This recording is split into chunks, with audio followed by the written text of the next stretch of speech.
With گئے تو تنخواہ کتوں دینا؟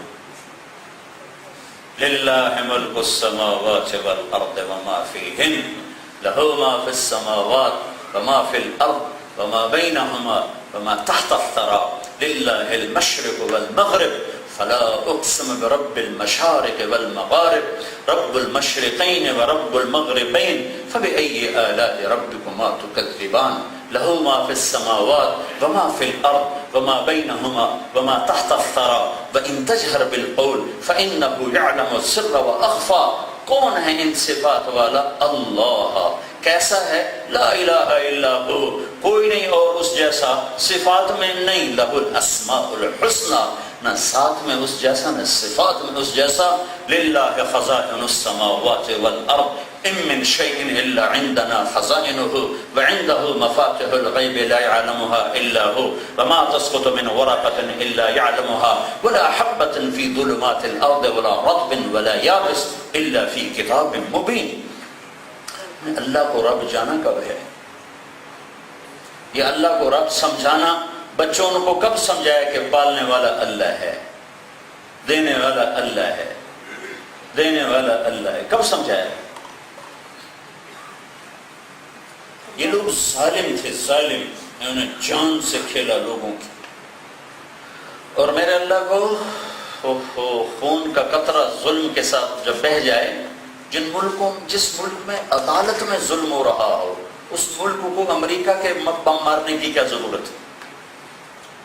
مرے نو مارے شاہ مدار، ہم تو پہلے ہی مرے پڑے.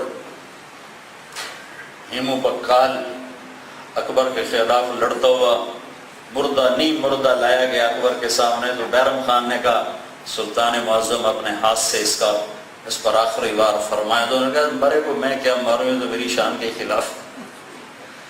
ہم تو اپنے ہاتھوں خود مرے پڑے ہیں، ہمیں امریکہ کو مارنے کیا ضرورت؟ یورپ نے یہ کر دیا، یہودیوں نے یہ کر دیا، عیسائیوں نے یہ کر دیا.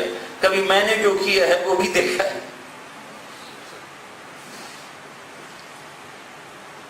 یہ لوگ ظالم تھے.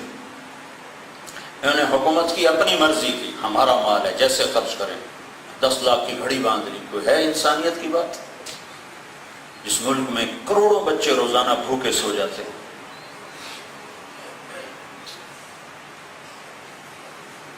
میرا نبی ایسا شفیق نبی، نماز میں آپ کا اللہ سے ایسا تار جڑتا تھا، اتنے لمبے سجدے ہوتے تھے کہ حضرت اماں عائشہ پیچھے بیٹھ کے روتی تھیں، ڈرتی تھیں کہ فوت ہو گئے، اتنے لمبے سجدے. اور آپ نے فرمایا میں جب نماز پڑھاتا ہوں تو عورتیں بھی نماز پڑھنے آتی تھی پیچھے، تو ساتھ چھوٹے بچے بھی لے کے آ جاتی تھیں.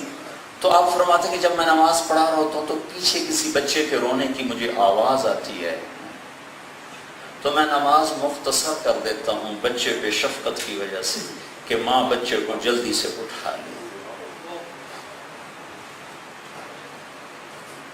جو اپنی امت کے ساتھ ایسی شفقت رکھتا، خود یتیم رہے نا، اس لیے یتیموں کا دکھ درد تھا.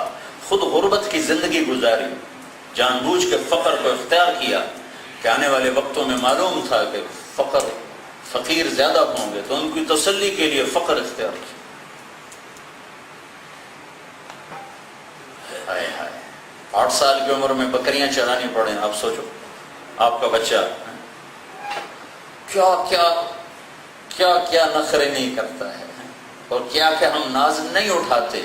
جس کے لیے ساری کائنات بنائی وہ 8 سال کی عمر میں سور کی وادی سے آ رہا تھا. سر پہ کپڑا نہیں تھا، پاؤں میں جوتا نہیں تھا، اور گرمی نے چہرے کو جھلسا دیا تھا. بکریاں ہانکتا ہوا مکے کی وادی میں داخل ہو رہا ہے. نہ ماں ہے نہ باپ ہے.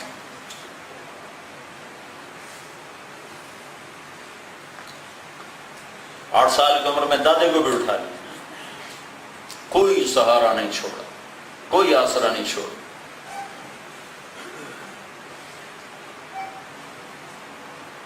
تاکہ کوئی امت کا فرد گلہ ہی نہ کر سکے کہ ہمارے ساتھ اللہ نے کیا کیا، کہ ادھر دیکھ لو کیا کیا. 2 مہینے گزر جاتے تھے، چولہا نہیں جلتا تھا. ایک رات آپ اماں عائشہ کے پہلو میں لیٹے ہوئے، کبھی یوں کروڑ بدلے، کبھی یوں کروڑ بدلے، نیند نہیں آ رہی. تو تھوڑی دیر بعد اماں عائشہ نے کیا دیکھا کہ آپ نے پیٹ کو چارپائی کی لکڑی کے ساتھ یوں لگایا اور نیچے یوں الٹ گئے، نیچے یوں ایسے ہو پیٹ کے. تو حضرت عائشہ اٹھ کے بیٹھ گئی، یا رسول اللہ کیا ہوا؟ تو آپ سیدھے ہو گئے، کہا عائشہ بھوک بڑی لگی، بھوک بڑی لگی، جس کے اشارے پر جنت کے دسترخوان زمین پہ گزرا، بھوک سے اتنے تکلیف میں آئے کہ اس لکڑی کا آسرا لے رہے تھے اسے۔ تو عائشہ رونے لگی، کہ یا رسول اللہ آپ اللہ سے مانگتے کیوں؟ کہا نہیں عائشہ، میں اسی فقر پہ چلا جاؤں، میں اللہ سے کبھی نہیں مانگا۔ یہ امت کے غریبوں کو تسلی دینے کے لیے تھا۔ تو عمر بن عبدالعزیز فرمانے لگے رجا اب میں مر رہا ہوں، دیکھنا میرے ساتھ کیا ہوتا ہے۔ 3 کو تو میں دیکھ چکا ہوں کہ ان کے چہرے قبلے سے ہٹ کے چہرے کالے پڑے، اب میرا دیکھنا میرے ساتھ کیا ہوتا ہے۔ ان کا طرز حکومت کیسا تھا؟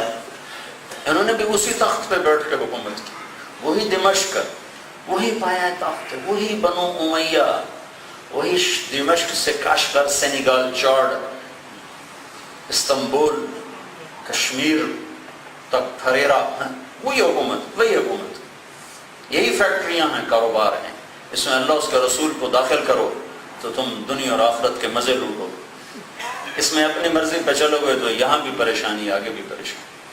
بھلا اپنی عقل پہ بھی کوئی چل کے کامیاب ہو سکتا ہے؟ روزانہ چھوٹے بچوں کو مار پڑ رہی ہوتی، تم زیادہ جانتے ہو، ہم زیادہ جانتے ہیں، چلو تمہیں زیادہ پتہ ہے، ہمیں زیادہ پتہ ہے، چلو جو کہہ رہے ہیں کرو۔ جب اللہ کہتا ہے اَأَنْتُمْ أَعْلَمُ أَمِ اللَّهُ، میں زیادہ جانتا ہوں کہ تم زیادہ جانتے ہو، تو تم کہتے ہو ہم زیادہ جانتے ہیں۔ اَأَنْتُمْ أَعْلَمُ أَمِ اللَّهُ، میں زیادہ جانتا ہوں کہ تم زیادہ جانتے ہو۔ جس لاجک سے ہم بچوں کے کان پکڑ کے سیدھا چلاتے، وہی لاجک تو اللہ ہم سے کہہ رہا ہے اَأَنْتُمْ أَعْلَمُ أَمِ اللَّهُ، میرے بندے تو زیادہ جانتا ہے کہ میں زیادہ جانتا ہوں؟ میں جو کہہ رہا ہوں یہ چیزیں تیری ہلاکت کا سبب ہیں، چھوڑ دے۔ میں نے فیصل آباد میں ایسے ہی چیمبر کے بڑے بڑے تاجر بیان کیا، تھوڑی سی سود کی بات کی، ایک بہت بڑے گروپ کے چیئرمین آ کے مجھ سے لڑ پڑے کہ سود کے بغیر کام ہی نہیں چلتا، تم کیسی بات کرتے؟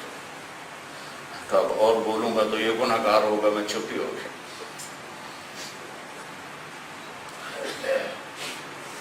اسی تخت پر عمر بن عبدالعزیز جب بادشاہ بنا ہے تو اپنی بیوی فاطمہ کو بلایا۔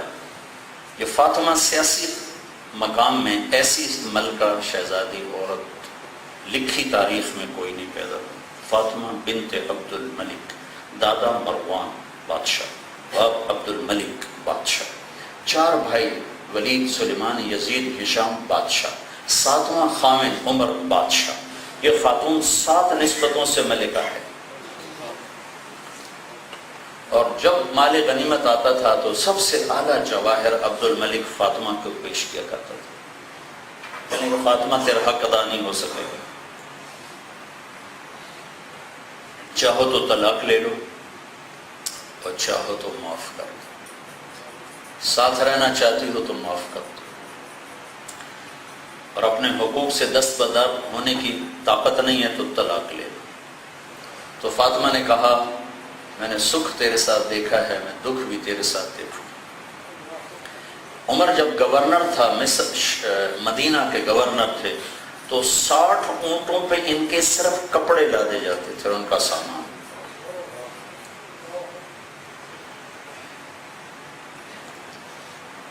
اور جب یہ امیر المومنین بنا ہے اور یہ بیمار ہیں اور خاندان کے لوگ پوچھنے آ رہے ہیں، تو بنو امیہ کے ایک اور سردار ہے مسلمہ بن عبد الملک، یہ بھی بہت نیک سردار تھے، بہت نیک، یہ فاطمہ کے بھائی ہیں۔ تو کہنے لگے بہن امیر المومن کے کپڑے بدلوا دو، میلے ہیں، کجی بدلوا دیتی۔ اگلے دن پھر آئے تو وہی کپڑے، کہا فاطمہ میں نے کہا تھا کپڑے بدلوا دو، تو فاطمہ رونے لگی، کہا کہاں سے لاؤں، جوڑا ہی ایک ہے اور ہے ہی کوئی۔